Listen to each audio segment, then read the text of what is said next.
a partir do 27 até o verso 32. Atos 27, a partir do versículo 27. Eu leio, diz assim: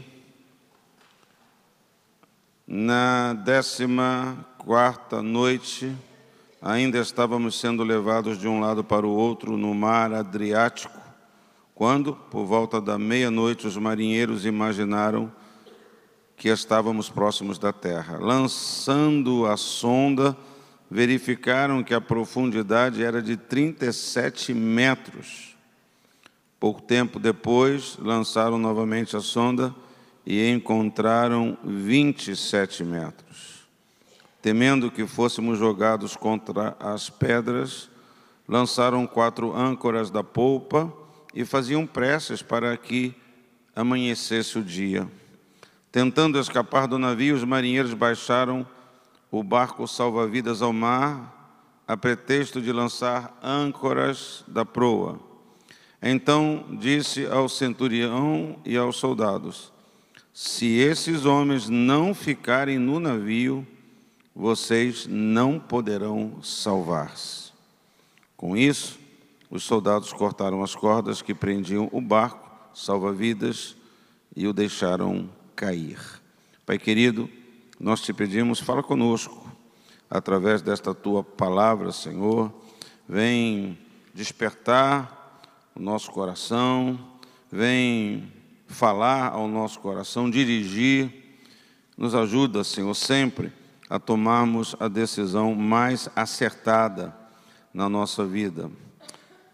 Oro assim, em nome de Jesus. Amém. Graças a Deus.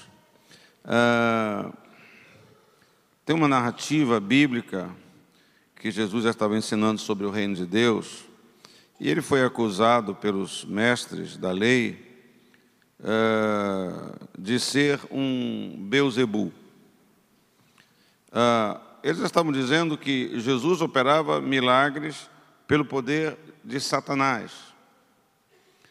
E aí Jesus nos deu um entendimento, nos deu uma lição.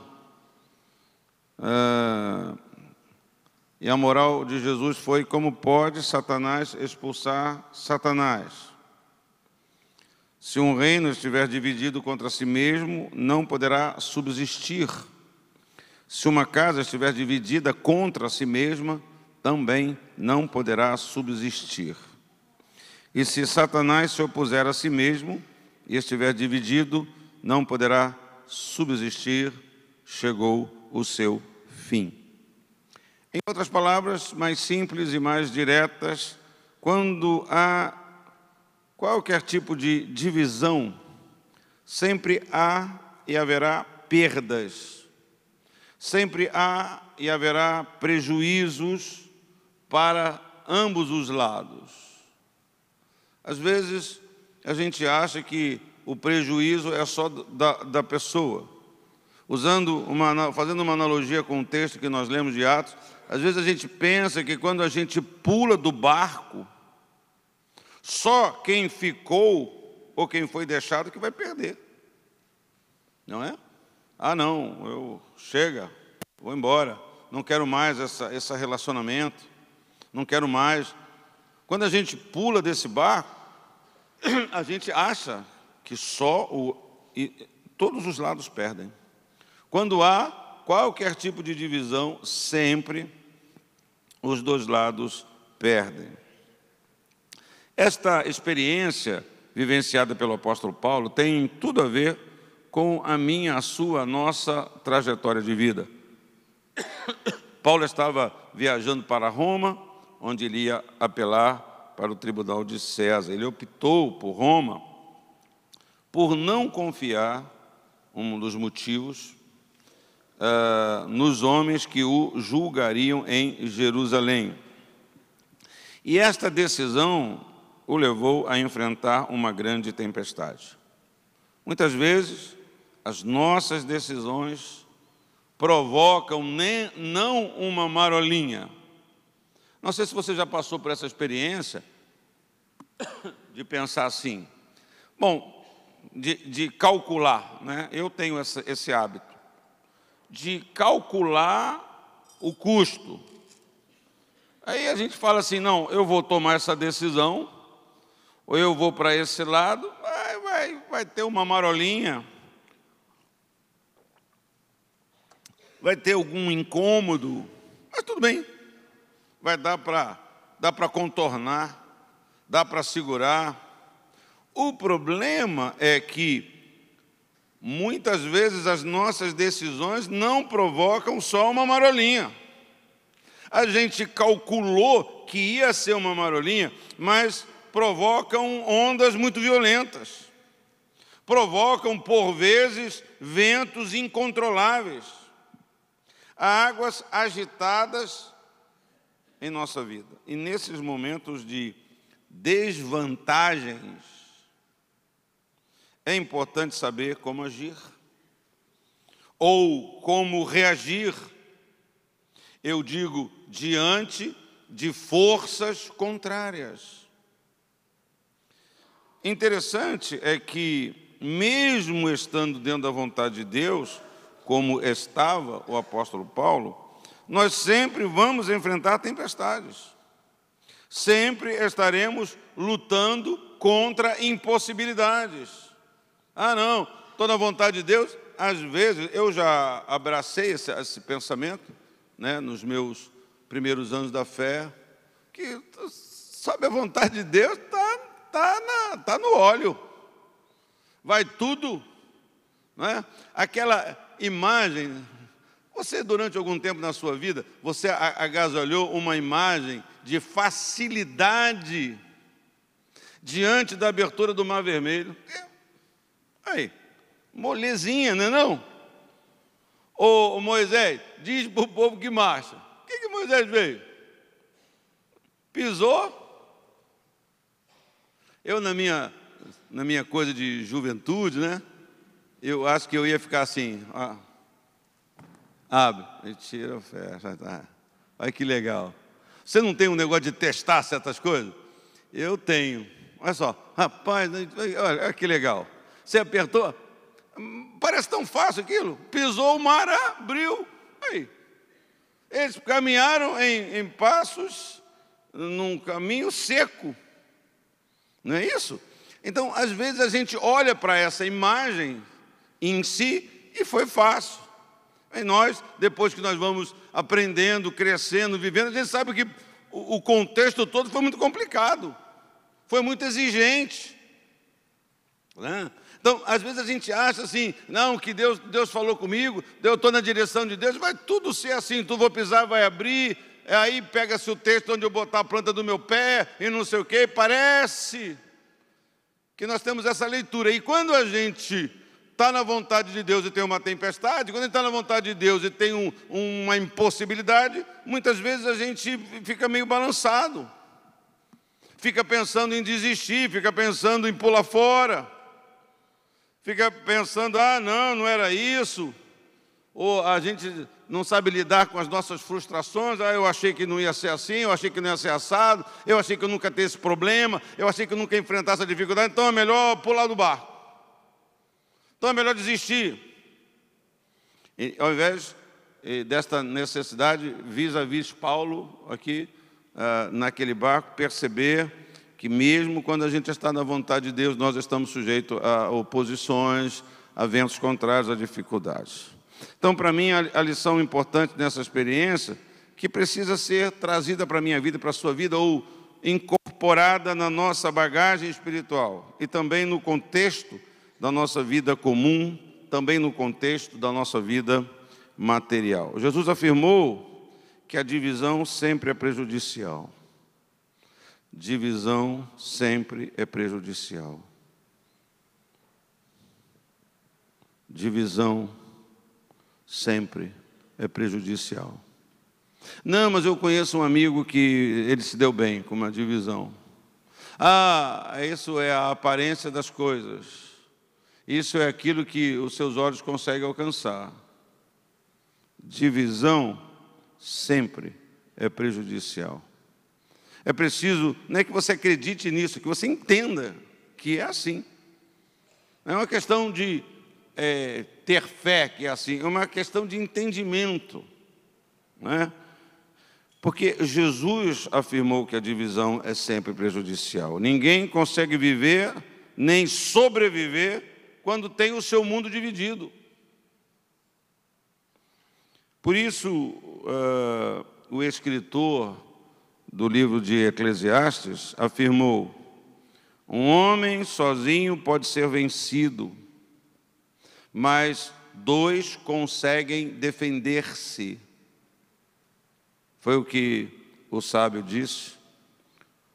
O famoso texto: um cordão de 3 dobras não se rompe com facilidade. Li uma historinha de um pai no leito de morte que chamou seus 3 filhos. E ele tomou um cordão, um pedaço, e deu a um deles e disse: arrebente o cordão. O filho, com muita facilidade, fez o que o pai lhe havia pedido. Então o pai pegou outros 2 pedaços do mesmo cordão e os uniu ao primeiro que ele tinha partido e pediu que o filho fizesse o mesmo. Por mais que o filho se esforçasse, o jovem não conseguiu arrebentar os 3 cordões. E o pai então afirmou para ele: se vocês, os 3 filhos, permanecerem juntos, depois da minha morte, vocês serão invencíveis.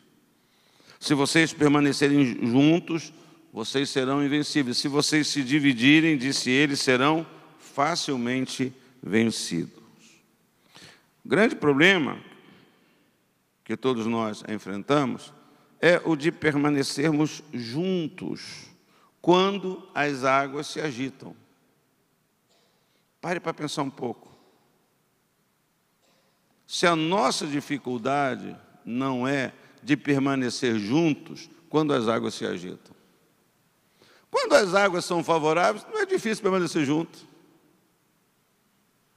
A gente fica junto, como diria o outro, mas de boa. Tudo bem. Mas quando o mar se agita, quando o vento fica forte, quando vem uma crise muito violenta, nós começamos a fazer essas contas estranhas. Nós começamos a ter uma sedução que sozinhos nós escaparíamos melhor. Sem compromissos com outros, sem responsabilidade com outros, nós escaparíamos mais rápido, nós sobreviveríamos ou nós sairíamos da tempestade, ou nós chegaríamos em terra firme mais rápido. Esse é um pensamento recorrente na maioria de nós. É uma tendência de cada um se livrar por si mesmo. Quando é que surge a frase? É agora, meu filho, é cada um por si e Deus por todos. Essa frase surge no meio de uma crise, no meio de uma tempestade. Quando Jesus foi preso, o que aconteceu? Todos os que estavam com ele fugiram. Todos os dias, disse Jesus, estive com vocês ensinando no templo e vocês não me prenderam, mas as Escrituras precisam ser cumpridas. E então todos os abandonaram e fugiram. Então a lição é a seguinte: precisamos permanecer no barco independentemente da força da tempestade. E para isso precisamos estar preparados para juntos enfrentar a tempestade. O que precisa acontecer na sua casa é que vocês precisam juntos enfrentar a tempestade. Seja ela de enfermidade, seja ela financeira. Juntos. Não pode a esposa pensar assim: poxa, eu com meu salário só para mim eu estava muito bem. E aí, ao invés de prevalecer certas coisas, prevalece outro sentimento. Esse cara é muito parado, pá, você não se mexe. Você não pega o emprego. Então começa a pensar assim: pô, eu vou deixar ele afundar para lá. Então, a lição: precisamos permanecer no barco independentemente da força da tempestade. E para isso, precisamos estar preparados para juntos enfrentarmos a tempestade. Observe o que aconteceu no navio durante o temporal que se abateu naquele mar em que navegaram. O versículo 27, o primeiro versículo que nós lemos, diz que na 14ª noite, 14 dias, ou 14 noites, ainda estavam sendo levados de um lado para o outro no mar Adriático. Quando por volta da meia-noite os marinheiros imaginaram que estávamos próximo da terra. Ser levado de um lado para o outro significa não ter controle sobre a situação. Se você tiver controle de uma situação, você não se permitirá ser levado de um lado para o outro. Você vai colocar o barco, a vida, na direção que você acha que é melhor, ou que algum medidor seu está a par.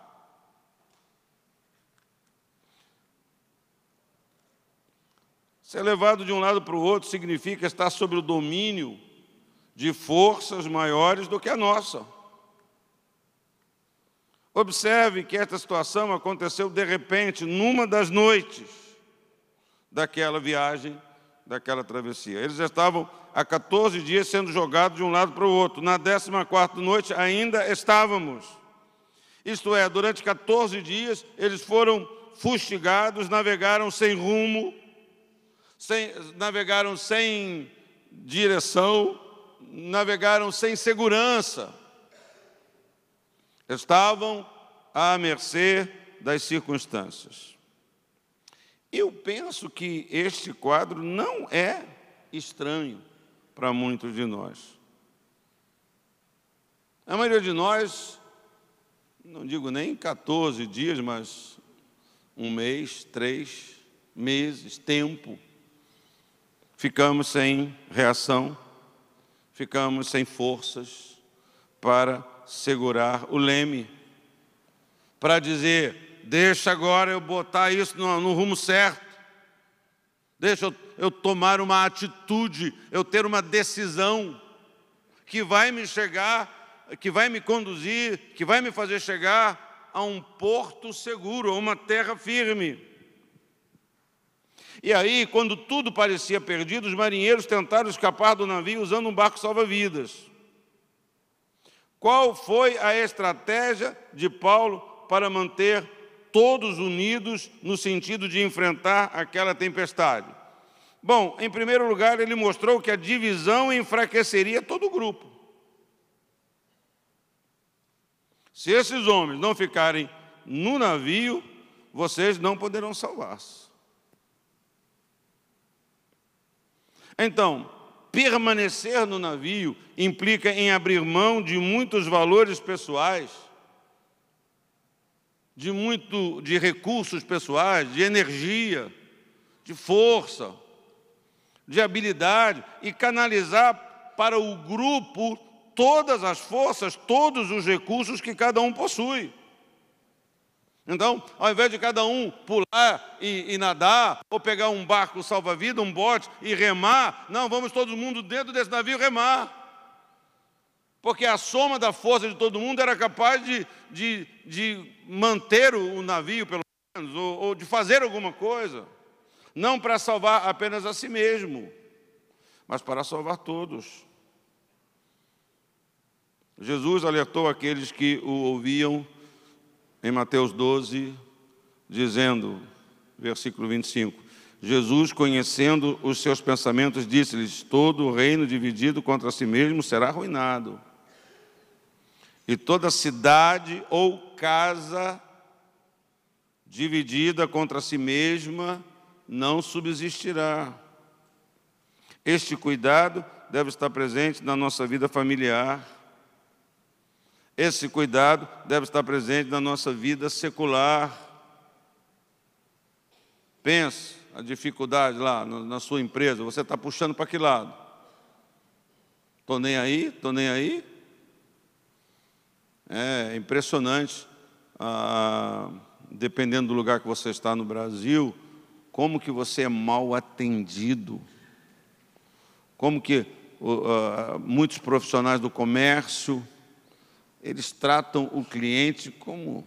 não entendem que a chance de manter o emprego deles é você ir ali tomar um cafezinho, é você ir ali comprar uma coisinha, é para isso que aquela pessoa está ali, não é?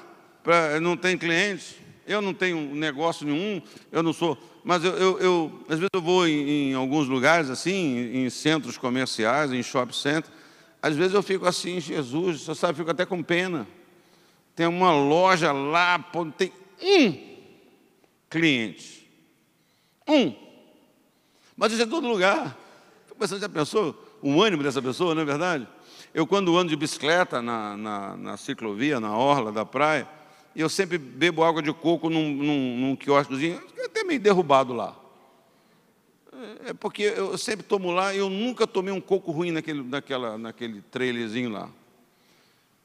E umas 3 semanas atrás, tem um tempo atrás, até estou precisando andar mais de bicicleta, eu parei para tomar, eram 11 horas, 11h30 da manhã, eu parei para tomar o coco, eu nem peço mais, eu chego, a mulher já tira o coco, e aí ela falou para mim assim, 11h30 da manhã, esse é o primeiro coco que eu vendo, primeiro cliente que eu atendo, o dia inteiro, geladeira, luz lá, sei lá, dentro do trailer. Fica pessoa, como é que é difícil. Você vai no shopping, dentro daquela loja assim, as moscas. O dia eu fui num shopping também, que é um negócio mais sofisticado, né? Mas assim, do lado, tudo cheio. Naquela loja, as vendedoras tudo com cara de paisagem. Ninguém entrava ali, né? Dá uma agonia, né? Você fala assim, gente, como é que o cara consegue manter esse trem aí? Como é que ele consegue manter? Pô, pense nisso, né? Quando a gente se divide, a gente se enfraquece, a gente tem que entender isso, nós temos que entender que isso pode atingir-nos em todas as áreas. Então você está a favor ou você está contra, você não está nem se importando com nada, porque aqueles que queriam pular só estavam se importando com as suas vidas. Aí se você pensa assim, bom, eu saio daqui, vou arrumar outro emprego, cada vez vai ficando mais difícil. Se essa crise não for vencida, cada vez fica diferente, né? Sem a gente lutar, sem a gente zelar, sem a gente se esforçar, ou dar uma contribuição. Os desafios que surgem, as tempestades que desabam sobre nós, irmãos, as surpresas que nos surpreendem, não são vencidas quando nós lutamos sozinhos. Nós sabemos disso. Há lutas que você está lutando sozinho, você sabe que é muito difícil. Você até entende, se eu não estivesse sozinho, eu já tinha vencido. Se alguém me ajudasse, se eu tivesse algum apoio, eu já teria superado isso. E eu penso, queridos, que de um modo especial esse princípio também atinge diretamente a igreja. Se os membros não participarem ativamente dos compromissos que a igreja assume em nome de todos, se os membros não demonstrarem fé, confiança, paixão pelo trabalho, dificilmente a igreja conseguirá vencer os obstáculos que surgem à sua frente. Quando eu estou falando isso, eu não estou falando da nossa igreja, não. Não que a nossa igreja tenha 100% de uma entrega de todos, não é isso, não. Também não temos essa esquizofrenia espiritual, mas a igreja de Caxias é uma igreja muito participativa, eu acho, uma igreja de muitos dons. Eu já falei aqui, eu recebo parabéns de coisas que eu não fiz, que eu não trabalhei, que eu não estava lá, outras pessoas, outros dons, outros talentos, outros chamados, de gente que se dedica, que trabalha, que serve. E é assim que a igreja vai. Uma andorinha só não faz verão, já sabem aqueles que observam as coisas. Então, se não for assim com relação à obra de Deus, a igreja ela não vence os obstáculos que surgem. E aí eu poderia ficar aqui agora falando de vários milagres que Deus opera nesta igreja através de tantas pessoas. Em segundo lugar, Paulo falou sobre a necessidade de nos preparar para enfrentarmos as crises. Nós temos que nos preparar também. Nós temos que ter um olhar e saber, né? Pensa assim no que a gente busca adquirir. Não é só com coisas que você vai vencer as adversidades, não é só com dinheiro. Alguns têm um pensamento que, se tiverem bastante dinheiro, vão pagar, vão comprar e vão resolver todas as crises. Não vão. Não vão. Às vezes a gente não se prepara com princípios, com valores, não se prepara espiritualmente, não buscamos a Deus. Há uma busca de Deus hoje muito imediatista. Eu estou mal, eu busco a Deus. Eu estou bem, não preciso de nada. Quando nós devemos buscar a Deus, de saber que sempre situações vão acontecer. Estamos sujeitos, estamos expostos a situações de adversidades. E nós precisamos de recursos, nós precisamos de ter um preparo, de ter uma capacitação. Então nós temos que buscar isso, temos que nos preparar para enfrentarmos as crises. Se acontecesse isso comigo, como é que eu faria? Se eu passasse por essa adversidade, qual seria a minha atitude? Qual seria a minha postura? Nós vemos pessoas passando por crises, lutando, crescendo, crendo, ultrapassando e saindo. Nós vemos pessoas morrendo. Eu postei uma frasezinha do bispo Marcelo, não é da Nova Vida ele botou: os murmuradores morrem no deserto, os covardes voltam para o Egito, mas os corajosos matam o gigante e reinam. Então, às vezes, a vida te leva para um deserto, e se você não tiver a coragem que vem de Deus, você vai murmurar. Você não vai ter como sair daquele deserto, ou você não vai ter condições de chegar na promessa, na terra, porque você vai querer voltar para a situação anterior. Acovardada, dá muito trabalho. Dá muito trabalho, é melhor ficar no Egito. E aí é muito legal a didática de Deus, né? Quando falou para os espias: vai lá e traz o fruto para o pessoal ver. Você sabe que é uma diferença, né? Não, a gente foi lá, rapaz, olha, a uva era, maracujá era desse tamanho, a manga, 3 homens para carregar um cacho de uva. Os caras na conversa, fulano encheu a cara de vinho. Esse cara está maluco, mas traz para ver, porque isso tem uma influência. Dá uma expectativa. Aí, a terra como é que é? Olha o fruto como é que é? Aí os caras tinham te falar do gigante, apavorar todo mundo. Não presta atenção nisso aqui não, o problema é bem maior. Paulo falou sobre a necessidade de nos preparar para enfrentarmos as crises, as adversidades da vida. Pouco antes do amanhecer, Paulo insistia com todos, versículo 33 e 34, que se alimentassem. Eu não li esses 2 versículos, lemos até o 32. Paulo insistia com eles que se alimentassem, dizendo: hoje faz 14 dias que vocês têm estado em vigília constante sem comer nada. Agora eu vos aconselho a comerem algo, pois só assim poderão sobreviver. Para mim, há 2 aplicações práticas nesse contexto. A primeira diz respeito sobre o cuidado com a nossa vida física, a nossa vida material. Nas horas de crise, de confronto, de desafios, não podemos permitir que o nosso ânimo nos prive de comer, nos prive de nos alimentar. Você sabe que a primeira porta que se abre quando a pessoa está desmotivada é o afastamento da mesa, é o afastamento do alimento, da comida. Comer para quê? Não tenho nem vontade de comer. Perdi o prazer de me alimentar, perdi o prazer de comer. A pessoa fica fragilizada fisicamente, emocionalmente, não é? E a situação dela vai se agravando. Quando o rei Saul foi visitar uma pitonisa, uma médium em Endor, para saber se os filisteus o combateriam, pois ele estava atordoado, sem direção, o profeta Samuel estava morto, ele não tinha ninguém para orientá-lo. E num determinado momento desta experiência, ele caiu no chão, desmaiado. Depois você pode ler lá em 1 Samuel, capítulo 28, que diz assim, versículo 20, diz assim: na mesma hora Saul caiu estendido no chão, aterrorizado pelas palavras de Samuel.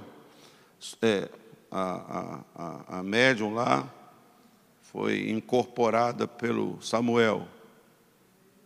Fala para o irmão do lado: não era Samuel não. Fala: não era Samuel não. Mas a voz era igualzinha. Alguém já é familiarizado com esse tipo de experiência. Suas forças se esgotaram, pois ele tinha passado todo aquele dia e toda aquela noite sem comer. Pô, ele não caiu assustado? Ele não caiu porque aquela mulher falou, eu sou Samuel, com a voz igualzinha? Não, a Bíblia está dizendo que essa fraqueza que o fez ele cair foi que ele passou o dia todo e a noite toda sem comer. Cuide bem da sua saúde, para você poder fazer do trabalho, para você poder fazer parte do trabalho de Deus, para você poder participar. Pense quantos de nós temos que nos afastar por causa da nossa saúde. Quantos de nós temos como explicação por que não faz, por que não vai, por que não se envolve, por causa da saúde. Por causa da saúde. Uma segunda aplicação diz respeito ao alimento espiritual, que vem através da palavra de Deus. E aí, é preciso que você ouça isso bem, a presença na igreja é mais do que um compromisso humano, é mais do que um hábito religioso. Frequentar a igreja ou participar dos cultos na igreja, em uma igreja, é criar condições não só para manter a sua saúde espiritual, mas também para ser instrumento nas mãos de Deus. Quando a gente se afasta, porque nós também fazemos isso, nossa, não tem nem como ir na igreja. Eu estou tão atribulado, eu não tenho nem como cantar. Pois é. E às vezes, as adversidades, quando eu disse assim, nós temos que nos preparar. Aí você está aqui sendo alimentado, você está aqui adorando a Deus, tendo comunhão com o Espírito Santo, tendo comunhão com os irmãos, tendo comunhão com a palavra de Deus, mas também você está recebendo tantas coisas. A palavra de Deus, muitas vezes, ela é reveladora. Quantas vezes a gente chega na igreja e a gente ouve uma pregação e não tem nada a ver com a gente, não tem nada a ver com a gente naquele dia. Mas uma semana depois, um mês depois, você passa e você fala assim, puxa, bem que eu ouvi aquela palavra, ela serve como uma capacitação, um preparo. Aí a gente vive aquela situação, a gente lembra do que foi dito, não, eu tenho que me firmar aqui, eu não posso ceder, eu não posso retroceder, Deus está comigo. A gente foi capacitado, preparado, ao entrar na casa de Deus, para ouvir a palavra de Deus, para adorar a Deus, fala, o Senhor me ensina, o Senhor me capacita, o Senhor me prepara. Está nisso essa dependência de Deus. Paulo pôde falar o que falou aos tripulantes do navio, porque ele estava em íntima comunhão com Deus. Pois ontem à noite me apareceu o anjo de Deus, a quem eu pertenço e a quem eu adoro, dizendo, Paulo, não tenha medo. Se Paulo não fosse essa pessoa que andasse com Deus, como é que ele ia ter essa experiência naquela tempestade? Ele está que nem Jonas. Ele está que nem o Jonas, deitado, querendo morrer, querendo dormir, e dane-se todo mundo. Eu não quero, estou nem aí. Foi que ele compôs aquele corinho, estou nem aí, foi lá, foi o Jonas, lá no barco. A comunhão que Paulo mantinha com o seu Deus fez uma diferença na vida de todo mundo. Não fez diferença só na vida de Paulo. Fez diferença na vida de todos os que estavam naquele navio. Então, não se ausente da igreja. Não se deixe ocupar por atividades que não produzem benefícios, nem para a sua vida, nem para a vida de ninguém, nem para a vida de outros. Diga como o profeta Isaías exclamou diante dos anjos de Deus. Então ouvi a voz do Senhor conclamando, quem enviarei, quem irá por nós? E eu respondi, eu estou aqui. Se ele não estivesse onde ele estava, ele não ia ouvir essa voz. Se ele não estivesse onde ele estava, ele não ia ter ouvido, não ia ter participado, não ia ter podido dizer, estou aqui. Sou eu, me envia a mim. É na união das nossas forças que nós vamos alcançar a vitória que Deus preparou para nós. Se examine. Não, a vitória que Deus preparou para mim, eu vou sozinho, ai Deus. Tem muitas declarações que no sentido certo são válidas, no sentido errado são desastres. E você e Deus são a maioria. Sim, Isso quer dizer o quê? Quais são as interpretações desta afirmação?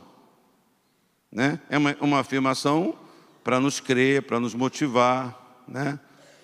Pode ser baseado naquele que está em mim é maior. Então, eu e Deus, pode estar todo mundo contra. Se Deus está comigo, tem um contexto. Tem um contexto de batalha, tem um contexto de luta. Mas acabamos de ler que, se forem dois, vão poder resistir. Então, não, eu e Deus é a maioria, acabou. Não. Dentro de um contexto, sim. Mas isso pode ser usado como eu não preciso de ninguém.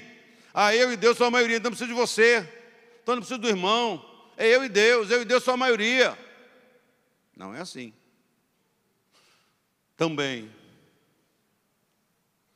é na união de nossas forças que vamos alcançar a vitória que Deus preparou para todos nós, né? Individualmente e conjuntamente. Eu tenho uma expectativa no meu coração. Como o servo do profeta, eu estou começando a enxergar uma pequena nuvem no horizonte.